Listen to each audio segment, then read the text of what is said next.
कथा उद्धव जी और विदुर जी की भेंट वार्ता। जय श्री राम मित्रमंडल नीतू पंडित यूट्यूब चैनल पर सबका स्वागत करते हैं। इस कथा का वर्णन भागवत में मिलता है। कहते हैं, नारायणम नमस्कृत्यम नरम चैव नरोत्तमम देवीं सरस्वतीं चैव ततो जय मुदीरयेत।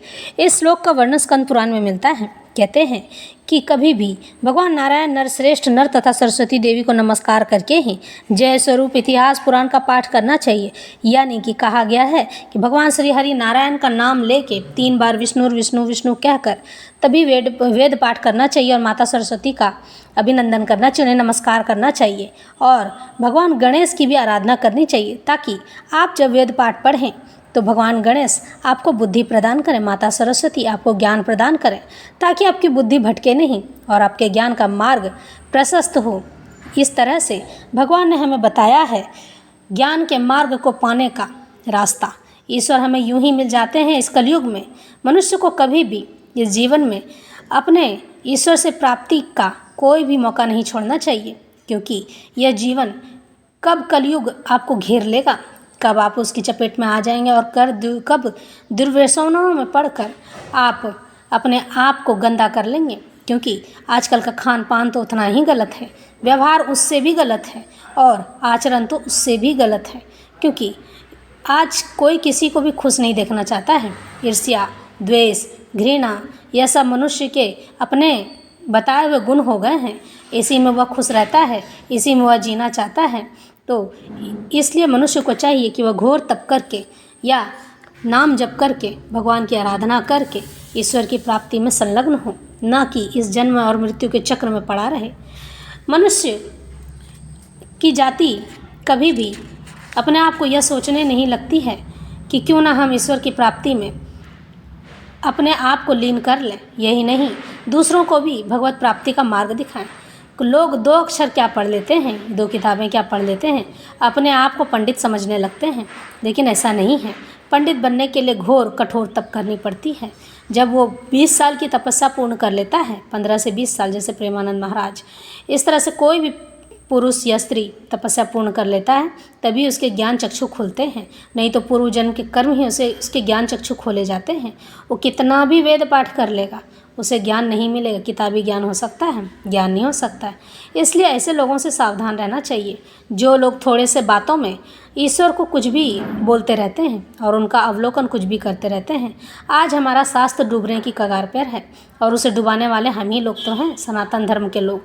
क्योंकि हम लोगों ने ही मिलकर इन शास्त्रों को इस तरह से कर रखा है कि जाकर लोग इसमें मिलावट करके 2 बातें बताते हैं और लोग उसे मज़ा लेकर सुनते हैं। यह गलत बात है, यह गलत नहीं होना चाहिए। हम सबको मिलकर शास्त्रों के लिए आवाज़ उठानी चाहिए कि जो वास्तविक शास्त्र है वही हमारे जीवन में रहना चाहिए। आज उद्धव जी और विदुर जी की भेंट हुई है। शौनक ऋषि ने पूछा, सूत जी, आपने हम लोगों से कहा था कि भगवान के परम भक्त विदुर जी ने अपने अति दुस्तज्य कुटुंबियों को भी छोड़कर पृथ्वी के विभिन्न तीर्थों में विचरण किया था। तो उस यात्रा में मैत्रेय ऋषि के साथ आध्यात्मिक संबंध में उनकी बातचीत कहाँ हुई थी तथा मैत्रेय जी ने उनके प्रश्न करने पर किस तत्व का उपदेश दिया था? सूत जी, आपका स्वभाव बड़ा सौम्य है, आप विदुर जी का यह चरित्र हमें सुनाइए।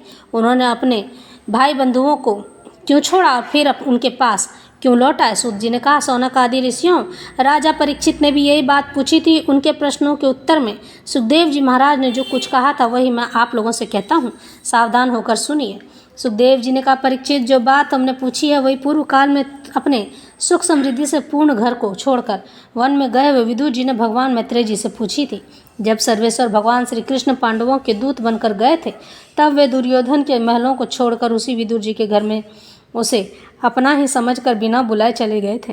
राजा परीक्षित ने पूछा, प्रभु, यह तो बतलाइए कि भगवान मैत्रेय के साथ विदुर जी का समागम यानी मिलन कहाँ और किस समय हुआ था?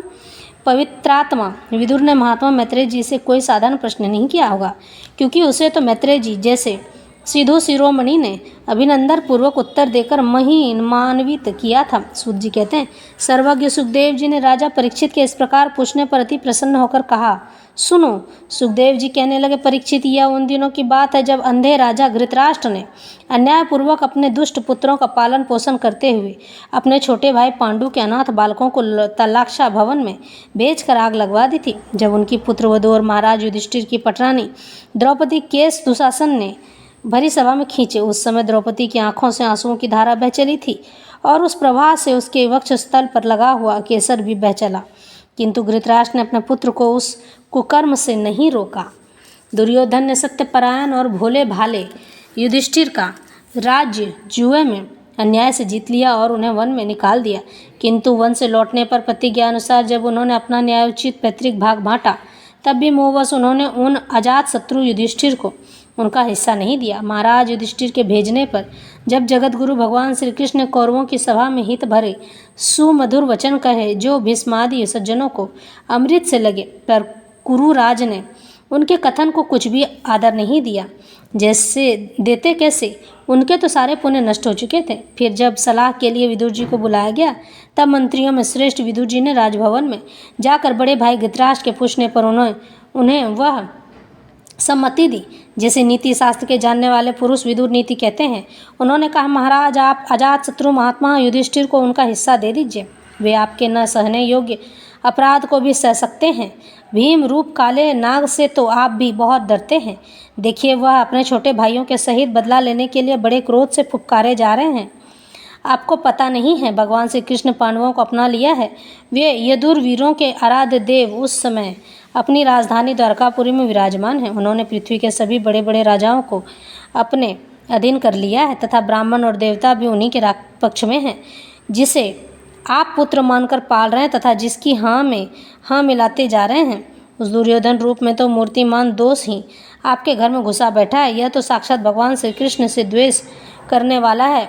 इसी के कारण आप भगवान श्री कृष्ण से विमुख होकर श्रीहीन हो रहे हैं। अतः यदि आप अपने कुल चाहते हैं तो इस दुष्ट को तुरंत ही त्याग दीजिए। विदुर जी का ऐसा सुंदर स्वभाव था कि साधुजन भी उसे प्राप्त करने की इच्छा करते थे, किंतु उनकी यह बात सुनते ही कर्ण, दुशासन और शकुनी के सहित दुर्योधन के होठ अत्यंत क्रोध से फड़कने लगे और उसने उनका तिरस्कार करते हुए कहा, अरे इस कुटिल दासी पुत्र को यहाँ किसने बुलाया है? यह जिनके टुकड़े खाकर जीता है, उन्हीं के प्रतिकूल होकर शत्रु का काम बनाना चाहता है। इनके प्राण तो मत लो, परंतु इसे हमारे नगर से तुरंत बाहर निकाल दो। भाई के सामने ही कानों में बाण के समान लगने वाले इन अत्यंत कठोर वचनों से मर्माहत होकर भी विदुर जी ने कुछ बुरा न माना और भगवान की माया को प्रबल समझकर अपना धनुष राजद्वार पर रख वे हस्तिनापुर से चल दिए। कौरवों को विदुर जैसे महात्मा बड़े पुण्य से प्राप्त हुए थे। वे हस्तिनापुर से चलकर पुण्य करने की इच्छा से भूमंडल में तीर्थपाद भगवान के क्षेत्र में विचरने लगे, जहाँ श्रीहरि, ब्रह्मा, रुद्र, अनंत आदि अनेकों मूर्तियों के रूप में विराजमान हैं। जहाँ जहाँ भगवान की प्रतिमाओं से सुशोभित तीर्थ स्थान, नगर, पवित्र वन, पर्वत, निकुंज और निर्मल जल से भरे हुए नदी, सरोवर आदि थे, उन सभी स्थानों में वे अकेले ही विचरते हैं। वे अवधूत वेश में स्वच्छंदता पूर्वक पृथ्वी पर विचरते थे, जिससे आत्मीय जन उन्हें पहचान न सकें। वे शरीर को सजाते न थे, पवित्र और साधारण भोजन करते, शुद्ध वृत्ति से जीवन निर्वाह करते, प्रत्येक तीर्थ में स्नान करते, जमीन पर सोते और भगवान को प्रसन्न करने वाले व्रतों का पालन करते रहते थे। इस प्रकार भारतवर्ष में ही विचरते विचरते जब तक वे प्रभास क्षेत्र में पहुँचे, तब तक भगवान श्री कृष्ण की सहायता से महाराज युधिष्ठिर पृथ्वी का एक छत्र अखंड राज्य करने लगे थे। वहाँ उन्होंने अपने कौरव बंधुओं के विनाश का समाचार सुना, जो आपस की कलह के कारण परस्पर लड़ भीड़ कर उसी प्रकार नष्ट हो गए थे, जैसे अपनी ही रगड़ से उत्पन्न हुई आग से बांसों का सारा जंगल जलकर खाक हो जाता है। यह सुनकर वे शोक करते हुए चुपचाप सरस्वती के तीर पर आए। वहाँ उन्होंने त्रित, उष्णा, मनु, पृथु, अग्नि, असित, वायु, सुदास और गौ, गुह और ऋद्धदेव के नामों से प्रसिद्ध 11 तीर्थों का सेवन किया। उनके सिवा पृथ्वी में ब्राह्मण और देवताओं के स्थापित किए हुए जो भगवान विष्णु के और भी अनेकों मंदिर थे, जिनके शिखरों पर भगवान के प्रधान आयुध चक्र के चिन्ह थे और जिनके दर्शन मात्र से श्री कृष्ण का स्मरण हो जाता है, उनका भी सेवन किया। वहाँ से चलकर वे धान्यपूर्ण सौराष्ट्र, सौवीर, मत्स्य और कुरुजांगल आदि देशों में होते हुए जब कुछ दिनों में यमुना तट पर पहुँचे, तब वहाँ उन्होंने परम भागवत उद्धव जी का दर्शन किया। वे भगवान श्री कृष्ण के प्रख्यात सेवक और अत्यंत शांत स्वभाव थे। वे पहले बृहस्पति जी के शिष्य रह चुके थे। विदुर जी ने उन्हें देखकर प्रेम से गाढ़ आलिंगन किया और उनसे अपने आराध्य भगवान श्री कृष्ण और उनके आश्रित अपने स्वजनों का कुशल समाचार पूछा। विदुर जी कहने लगे, उद्धव जी, पुराण पुरुष बलराम जी और श्री कृष्ण ने अपने ही नाभि कमल से उत्पन्न हुए ब्रह्मा जी की प्रार्थना से इस जगत में अवतार लिया है। वे पृथ्वी का भार उतार कर सबको आनंद देते हुए अब वसुदेव जी के घर कुशल से रह सकते हैं। प्रियवर, हम कुरुवंशियों के परम सुहृदय और पूज्य वसुदेव जी, जो पिता के समान उदारता पूर्वक अपनी कुंती आदि बहनों को उनके स्वामिनियों का संतोष कराते हुए उनकी सभी मनचाही वस्तुएं दे आते हैं। आनंद पूर्वक है ना प्यारे उद्धव जी। यादवों के सेनापति वीरवर प्रद्युम्न जी तो प्रसन्न है ना, जो पूर्व जन्म कामदेव थे तथा जिन्हें देवी रुक्मणी ने ब्राह्मणों की आराधना करके भगवान से प्राप्त किया था। सात्वत वृष्णि भोज और दसार वंशी यादवों के अधिपति महाराज उग्रसेन तो सुख से है ना, जिन्होंने राज्य पाने की आशा का सर्वथा परित्याग कर दिया था, किंतु कमल नयन भगवान कृष्ण ने उन्हें